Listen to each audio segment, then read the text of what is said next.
Ôi giời, hôm nay về con Morning đẹp thế, đời bao nhiêu em nhỉ? Là 2015 anh ạ. Ui, con này màu trắng đẹp vậy, thế có bán con áo hồng không? Không, cái bán xe bán áo hồng. À thế thế bán con màu trắng này thế? Vâng. À đời 2015 đúng không? Vâng. Con này thì là xe công ty đúng không? Không, xe này xe tư nhân. À tên tư nhân à? Vâng, tên tư nhân rồi. Thế ok đấy nhỉ.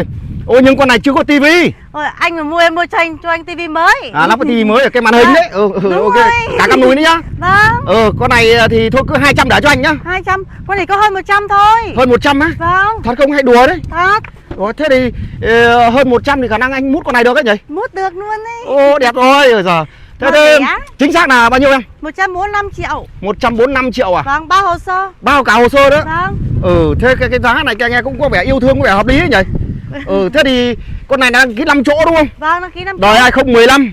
Đấy, mà tên tư nhân. Tư nhân. Màu trắng nguyên bản hay có đổi màu không? Nguyên bản. À ok được rồi, thế rồi anh chốt con này nhá.